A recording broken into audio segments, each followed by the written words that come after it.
Bonjour, Ciel Mon Info, c'est l'occasion de rencontrer des chrétiens d'ici et d'ailleurs. Aujourd'hui, nous vous proposons de découvrir l'un des pasteurs d'une des plus grandes églises de Suisse romande. Marcel Niederhauser, bonjour. Bonjour. Alors, vous êtes pasteur du centre évangélique de Tavannes, le CET. Vous êtes aussi mécanicien de précision de formation et vous venez de publier un petit livre qui s'intitule « Quand Dieu appelle ». Alors, pourquoi avoir rédigé ce petit livre? Tout simplement parce que c'est une histoire quand même particulière de deux frères jumeaux suisse-alémaniques qui ont déménagé dans le Jura bernois, à La Tanne, à 1000 mètres d'altitude, et qui, peu après s'être installés, ont débuté une église autour d'une table de cuisine. Et ce qui est intéressant, c'est qu'aujourd'hui, cette église s'est beaucoup développée. Elle a plus d'une cinquantaine d'années, c'est ça? Oui. Tout juste, mais elle peut contenir jusqu'à 1000 personnes le dimanche matin dans ses locaux. Oui. Nous avons, depuis que l'église existe, c'est le 4e lieu de culte et nous avons quasiment chaque fois doublé la capacité de la grandeur. Alors effectivement, la salle a 650 places, mais quand nous ouvrons les parois mobiles côté réfectoire et aussi côté hall d'entrée, on peut justement accueillir plus de 1000 personnes. Alors comme phénomène, c'est assez intéressant parce que historiquement, cette communauté a vu le jour dans le cadre d'une ferme. Donc c'était une exploitation agricole qui avait une sorte de hangar ou de maison qui faisait un peu office de lieu de culte. Oui, quand mes parents sont arrivés, il y avait déjà des cultes d'une assemblée évangélique dans la ferme et nos parents ont participé aux rencontres, aux conférences, ils se sont impliqués à cœur joyeux dans la vie de cette communauté évangélique. Alors, vos parents, ils venaient de Suisse alémanique et votre père a joué un rôle très important dans la naissance et l'émergence de cette communauté. Et ce sont vraiment des gens qui, en terre romande, ont continué à véhiculer un certain héritage suisse-allemand. Oui, alors c'est vrai que c'est très particulier. Mon papa qui a vécu quand même depuis l'année 55 à 2005, il est décédé en 2005, n'a jamais appris le français. Et pourtant, Dieu l'a utilisé pour mettre sur pied avec son frère jumeau cette communauté qui aujourd'hui se vit qu'en français. Qu'en français. Mais au départ, j'imagine, puisqu'il prêchait régulièrement, donc il y avait une traduction, c'était vraiment un peu comme ça se vit passablement du côté du Jura bernois, une communauté bilingue ou des lieux bilingues où on parle à la fois français et suisse-allemand. Oui, alors l'église a démarré en allemand. Les premières années se vivaient qu'en allemand, que ce soit au niveau de l'enfance, au niveau des cultes. Et peu à peu que les gens sont arrivés, bien sûr, des personnes qui parlaient le français, nous avons commencé à traduire les cultes simultanés depuis 2 ans.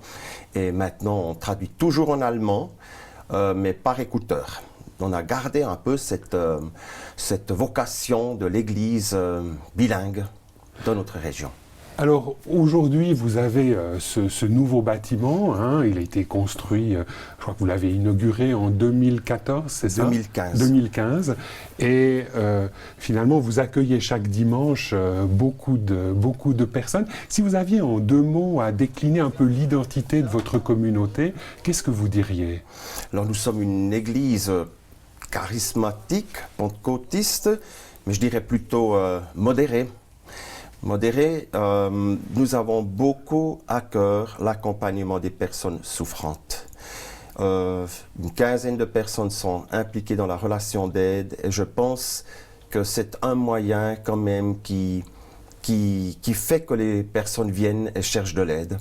Donc vous avez vraiment un souci pour les personnes qui dans votre région, puis peut-être même au-delà, sont en souffrance. Oui. Effectivement.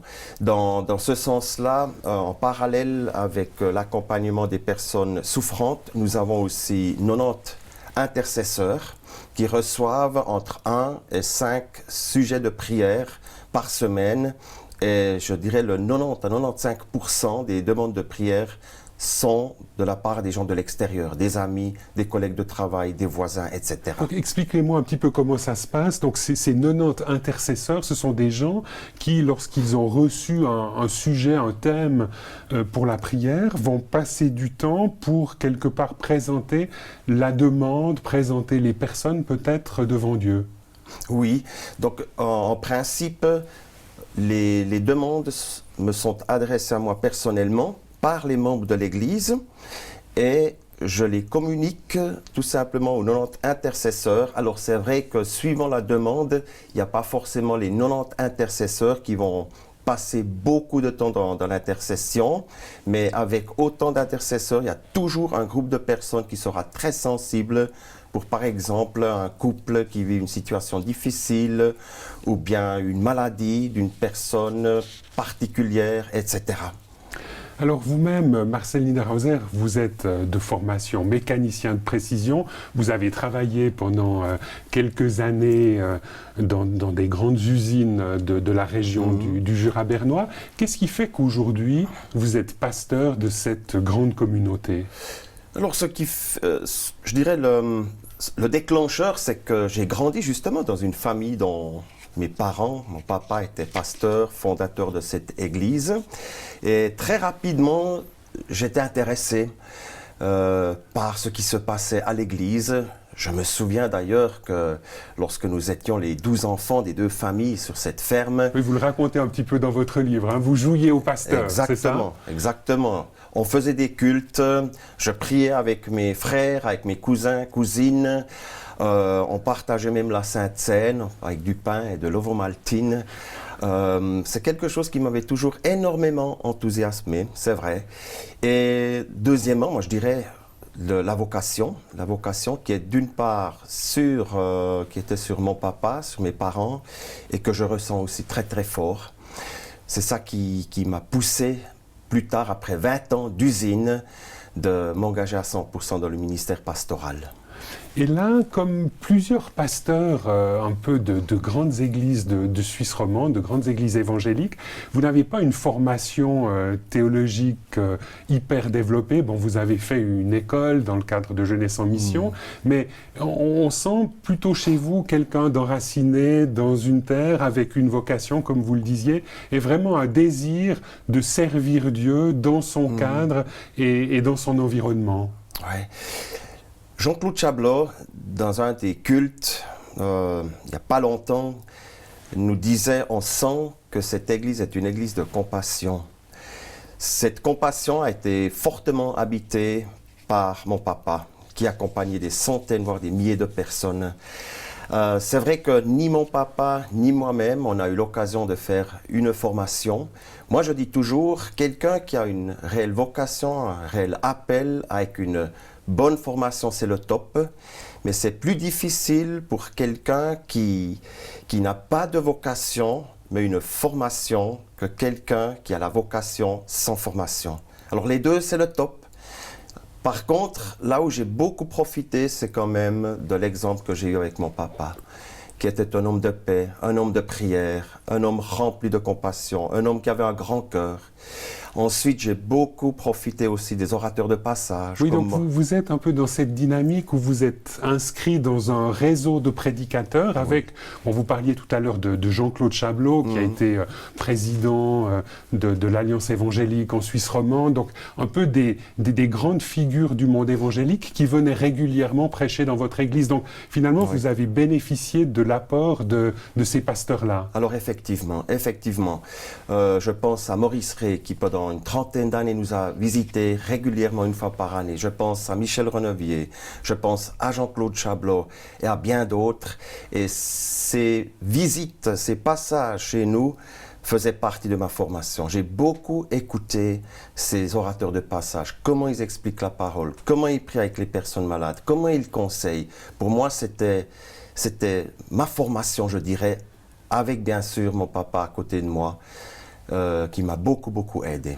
Alors, on l'a dit tout à l'heure, votre église, donc le centre évangélique Tavannes, est une communauté qui pousse, qui encourage à la prière. Qu'est-ce que ça veut dire pour vous prier aujourd'hui ? Alors, prière, c'est quand même le moyen par excellence pour être en relation avec Dieu, qui est un Dieu d'amour et qui essaye tellement de nous communiquer son cœur. Donc vous-même, dans votre quotidien, vous passez passablement de temps à prier, à chercher le visage de Dieu au travers d'une rencontre un peu face à face? Oui, je pense que c'est quand même un moment clé pour n'importe quel pasteur, ça devrait être un moment clé pour n'importe quel pasteur, de prendre du temps, d'écouter Dieu, de lui parler, de méditer sa parole pour comprendre ce que Dieu veut par rapport à l'Église, par rapport aux 5 ans qui viennent et par rapport aux défis que nous vivons. Je prends régulièrement un temps pour être seul devant Dieu, effectivement. Vous avez dans votre livre « Quand Dieu appelle », vous avez une jolie expression, vous parlez de la prière comme une sorte de batterie qui permet quelque part de mettre en route le moteur de l'Église. Est-ce que vous auriez un exemple où effectivement, dans ce face-à-face avec Dieu, vous avez pu découvrir quelque chose et initier une dynamique dans le cadre de votre Église Centre Évangélique Tavannes? Voyez-vous, ce qui a fait que l'Église est ce qu'elle est aujourd'hui, je parle maintenant de notre Église, c'est effectivement l'importance que nous avons mis sur la prière. Comme je l'ai dit tout à l'heure, mes parents étaient des vrais agriculteurs. Ils savaient traire les vaches, faire les foins, les vous en parlez un petit peu, etc. Mais ils n'avaient aucune idée comment implanter une église, comment préparer un message, comment faire un mariage, etc. Par contre, la prière était pour eux la nourriture par excellence. Et c'est dans ce mouvement de prière que l'Église est née, que l'Église a survécu, que l'Église vit aujourd'hui. Pour moi, c'est ça le témoignage clé de ce que nous vivons par rapport à la prière. C'est ce que l'Église a vécu et vit aujourd'hui.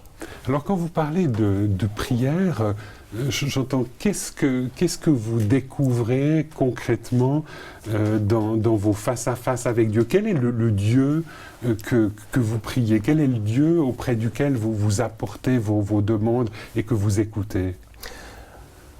Je bats souvent mon expérience avec Dieu, ma relation avec Dieu, avec le verset biblique dans Jérémie 29, 11, où il est dit « Je connais les projets que j'ai formés sur vous, des projets de paix et non de malheur, afin de vous donner un avenir et de l'espérance. » Pour moi, c'est un peu le mot-clé de la vie de l'Église et de la prière. Nous nous adressons à un Père céleste qui a des bonnes choses en réserve pour nous, qui a de nouvelles idées pour ma vie personnelle, pour ma famille, et qui désire que nous puissions vivre une vie épanouie dans une pleine confiance envers lui.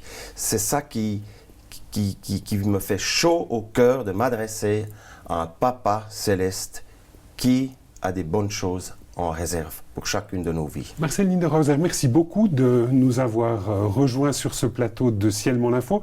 Je rappelle que vous êtes pasteur du Centre Évangélique Tavannes et que vous venez de publier « Quand Dieu appelle ». C'est un petit livre en auto-édition qui est disponible à votre adresse qui s'affiche maintenant. Madame, Monsieur, nous espérons que cette émission vous aura intéressé. Au revoir et à bientôt.